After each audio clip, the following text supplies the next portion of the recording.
Hey everyone, welcome. It is 1 p.m. We just got the closing bell for Wednesday, July 17th.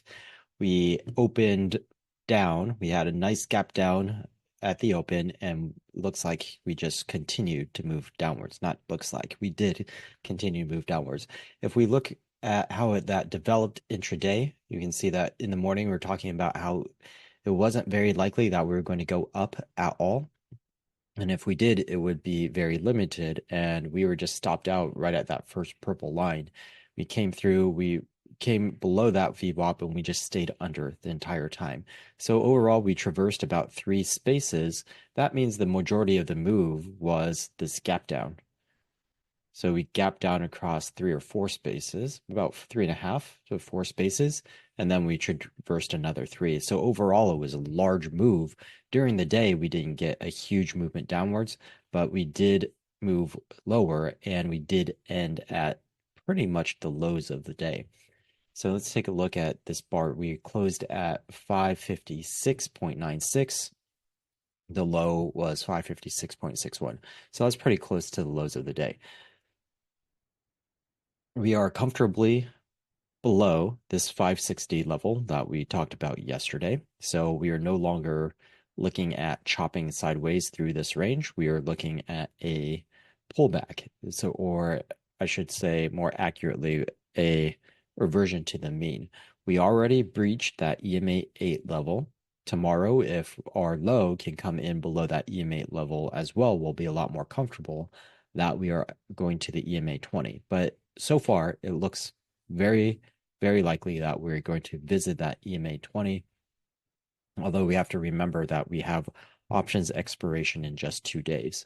So are we going to go all the way to the EMA 20 by Friday? Maybe not, because we want to see how everyone rebalances their options positions. That's going to be very telling on how things are going to move. So if we keep moving, for example, tomorrow, if we start heading down towards the EMA 20, or on Friday, we hit that EMA 20, then what are institutions going to do? Do they allow their calls to expire and start going into puts? If we see that type of behavior, then we're going to go down to the 540 level, the the MA50. If we see them renew their calls, then we're probably going to bounce off of that EMA 20. So Friday is going to be a very important data point for us. And that's one of the reasons why I don't want to take really big positions right now, or I'm only looking for positions that are going for just 1 or 2 days that will end on Friday as well. So for example, in my own personal portfolio, today I traded Pepsi, and you can see I traded this blue line. I did not expect it to get there in one day, but it did. And so this represented a 127.5% gain for me in just one day. That's the type of thing that I'm looking for right now, because this options expiration is extremely important. The timing wise, it is coming right at a critical decision point. So if we wait, we can get a very good idea of where the market is going to go. And that's just going to give us a lot more conviction and a lot higher win rate when we position ourselves. So play around if you want to next couple of days, but I would suggest just waiting, and you can get some really nice high conviction trades next week. Our VIX shot up above or at these highs right here. So we matched these highs, came down a little bit. We're at 14.47. The level where I said I would really start carrying and being careful was 15. We almost got there. If we have another down day tomorrow, we spike up above 15. Like I said, we're probably going to visit 2021, which 20 or 21, which means that our S&P will be on its way to the MA50. If we hit the EMA 20 tomorrow, then we'll probably be in that 20-ish territory on the VIX.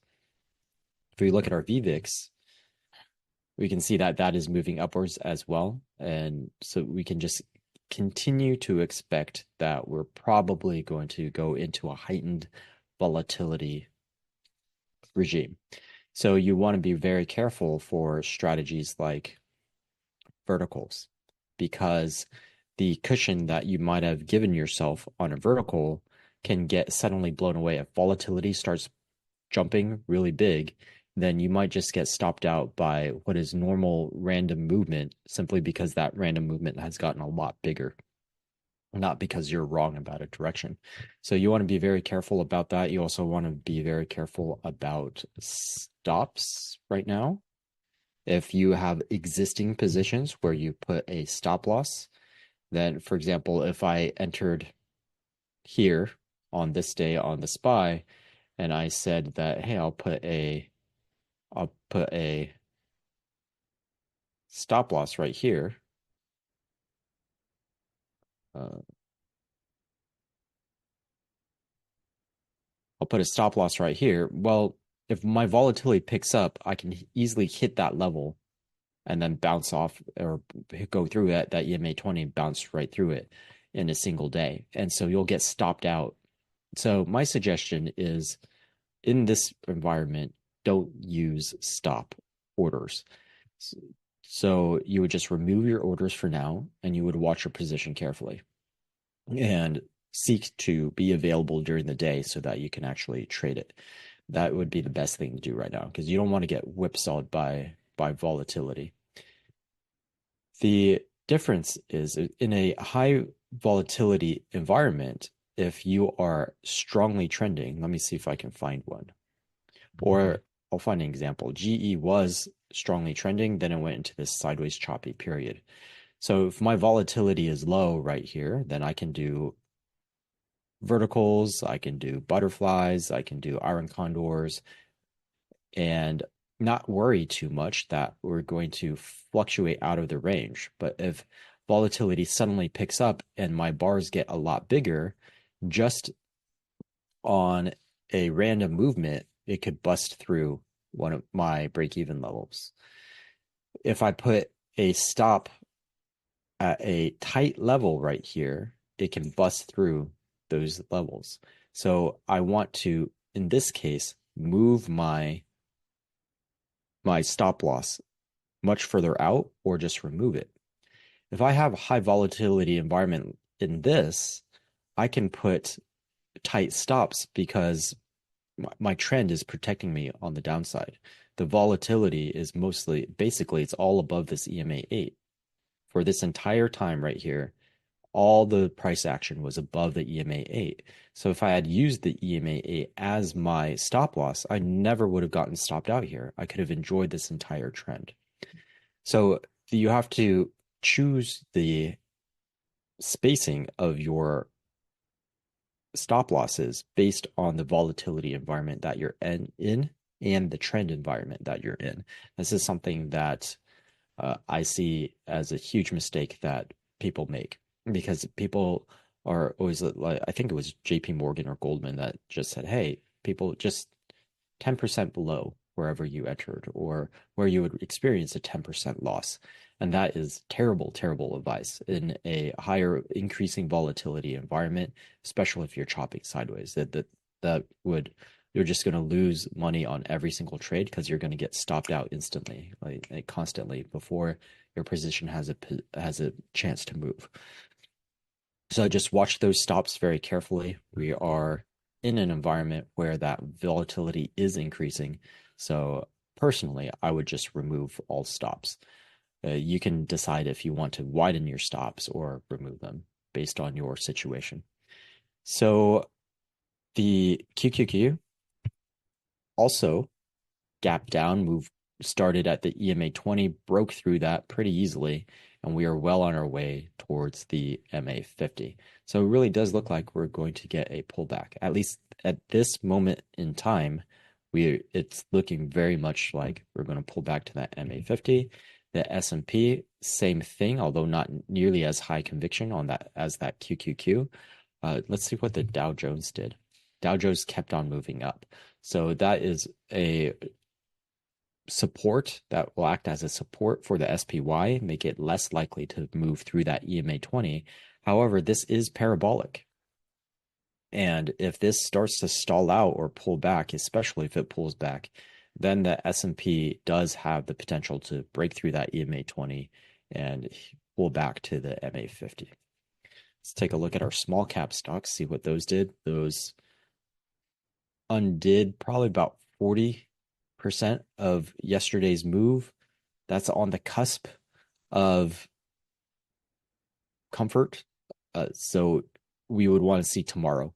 If we continue to lose momentum, then this is pulling back.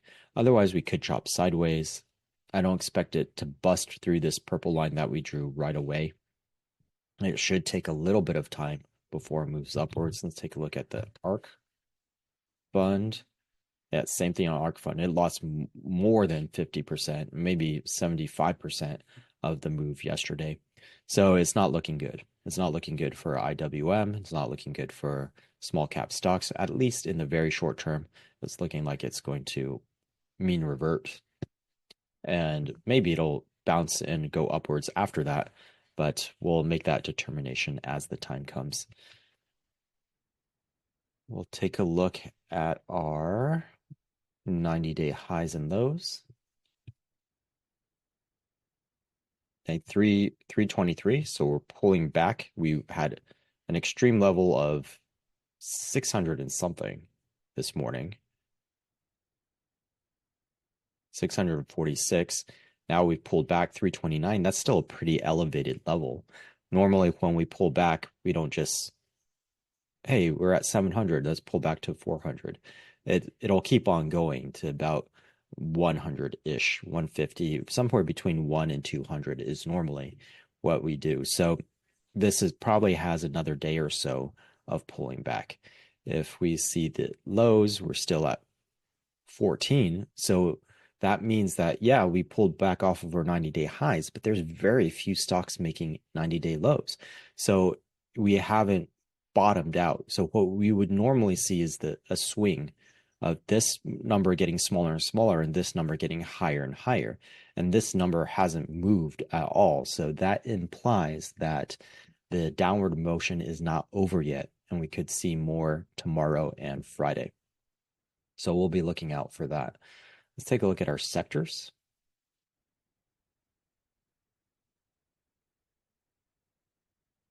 SMH pulling back to its MA 50.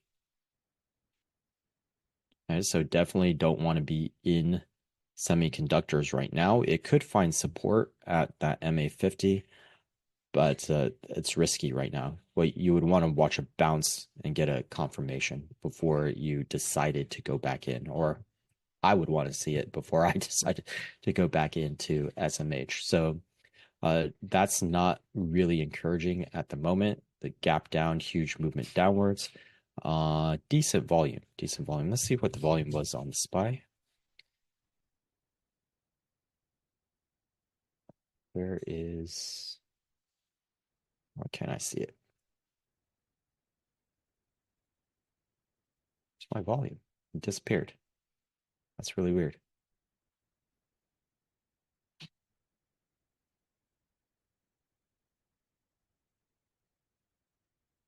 It's weird that it disappeared. So volume is at 49 million. Okay, so we're probably above that moving average. Yesterday, the moving average was 46 million. So we're pretty comfortable in saying that the 49 million is above the moving average.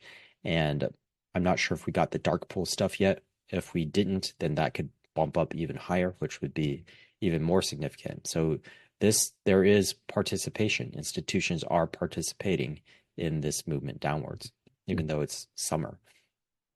So I can't completely dismiss this downward motion. So everything that we've seen so far implies that maybe over the next 2 days, it is more likely to come down and at least test this EMA 20 than it is that we're going to move upwards and bounce off of the EMA 8.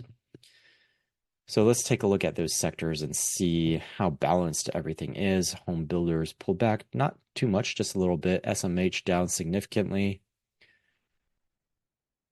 XLC finally did break.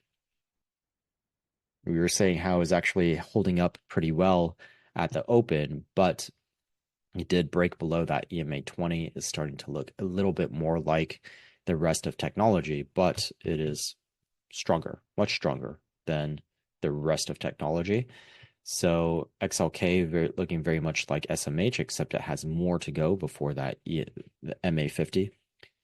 And XLC, yeah, same thing. It's just that the MA50 is not as far away. So we could pull back to the MA50. The whole sector is pulling back to at least its MA50. And that's the same thing that we're seeing in QQQ. So nothing too surprising right there. If I look at discretionary, which is the rest of the QQQ or majority of the rest of the QQQ, then we haven't even hit our EMA 8 yet. So this is relatively strong. And we'll want to see if that holds, if it can hold that EMA 8 or if it breaks down to the EMA 20.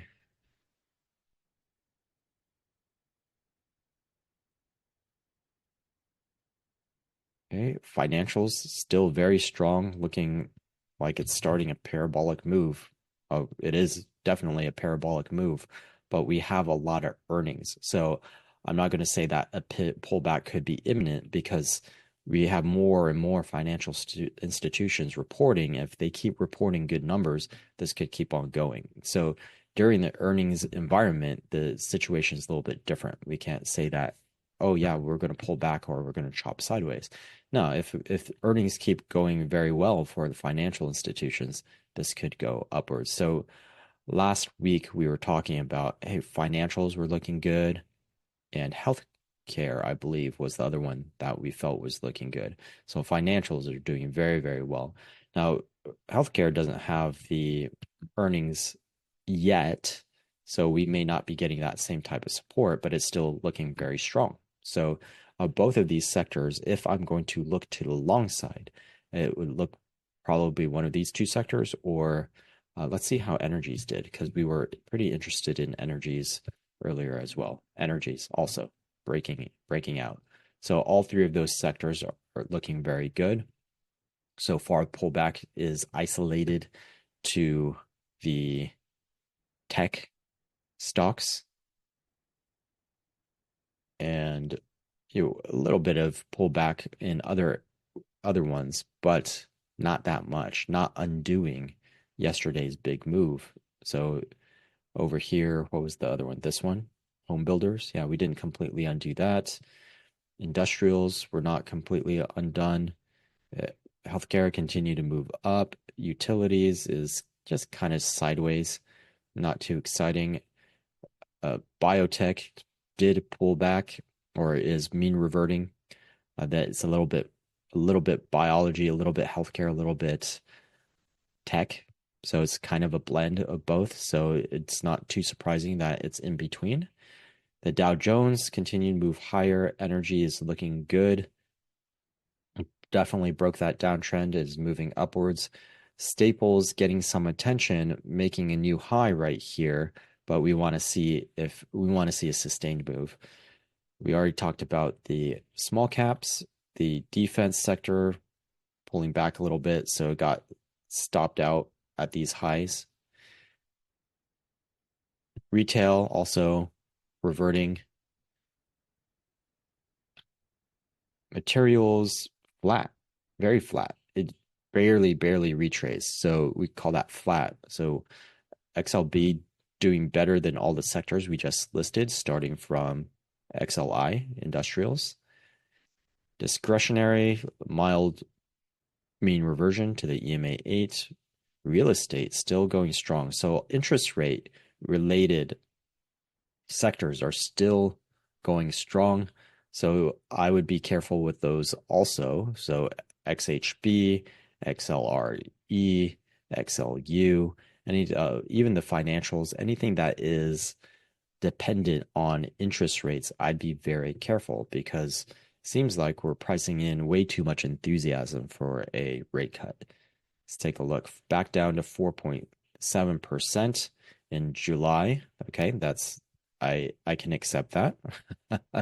I would make it. I personally have a lower number, but at least this is low, very low. So looks like it's September.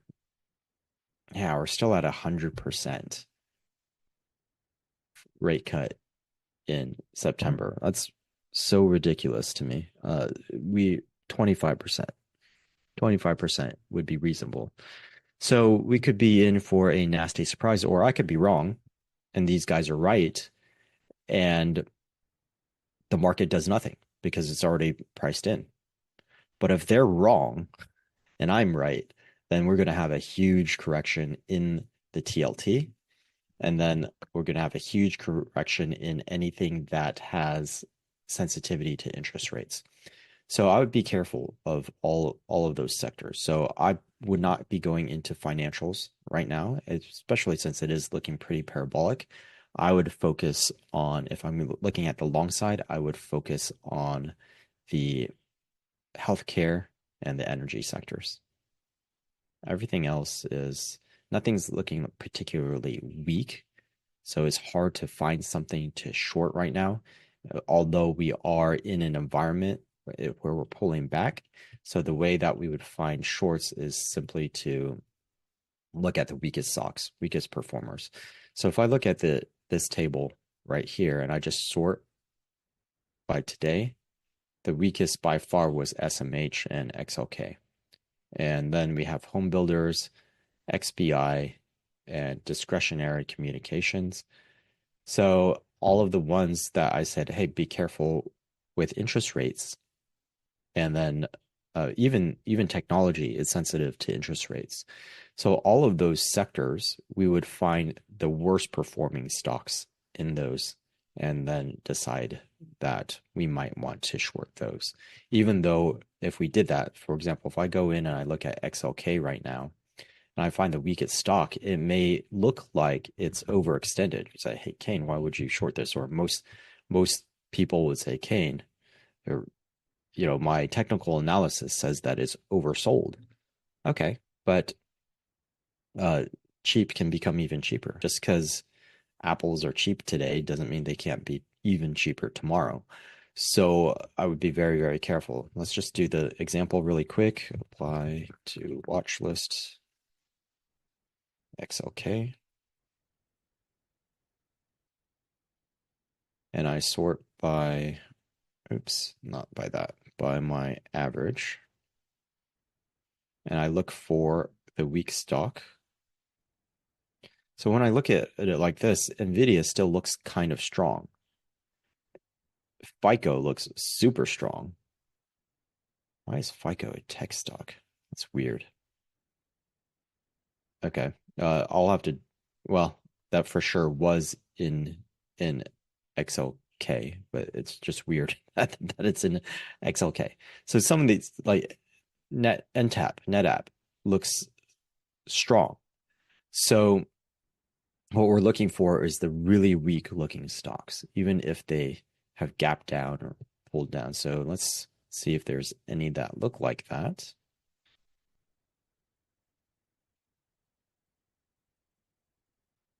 First Solar, also, I don't know why it's in the tech, but it's in the tech. Not looking great. AMD, struggling.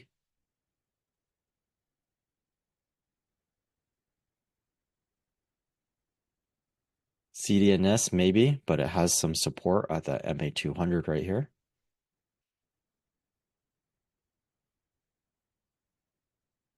Here we go. Fortinet is chopping sideways, but it's relatively weak.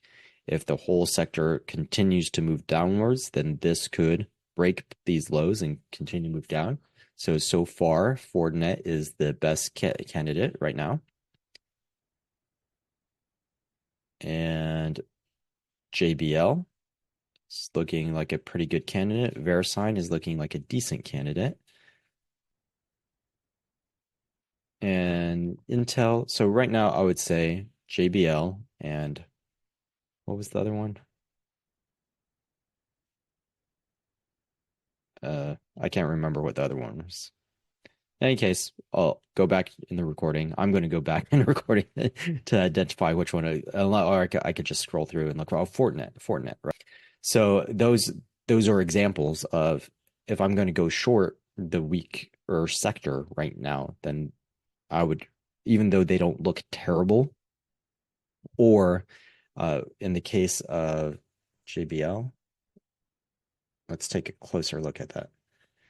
JBL, no, it doesn't look oversold.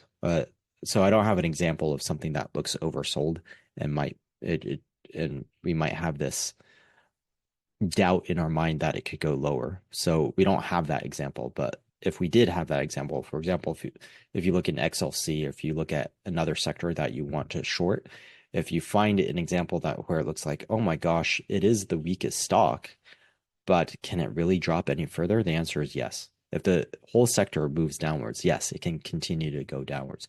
Just like what I was saying with financials, XLF, but in the opposite direction. Yeah, it looks like it's overbought. It's overbought. This is way too much parabolic movement, way too fast. It should pull back, but it can go higher because the entire sector is moving higher. The entire sector is moving higher because of financials. So don't try to catch that falling knife. Don't try to short things that are very strong. Just wait for them to actually weaken or actually strengthen before you go into position. Okay, that's it for today. We got a pretty good view of everything. Just we're expecting further movement downwards potentially by the end of the week, and up or moving sideways, but continuing to hit those EMA 20 levels on the SPY maybe next week, either this week or next week. Oh, I don't have a strong opinion on exactly how it's going to develop. It could go sideways, then down, or it could just come straight down. I guess I would lean slightly towards coming straight down over the next 2 days because of the action that we saw, the momentum levels, the 90-day highs and 90-day lows. So that is giving us a signal that is more likely that we are going to continue to move downwards towards this EMA 20 this week. So position yourself appropriately. Don't get too excited. Don't put tight stops on anything, or either remove them completely or widen them out, or just consider closing your positions and waiting for the nice, juicy, high probability trades that we'll have after options expiration. See you guys tomorrow morning and have a wonderful rest of your day.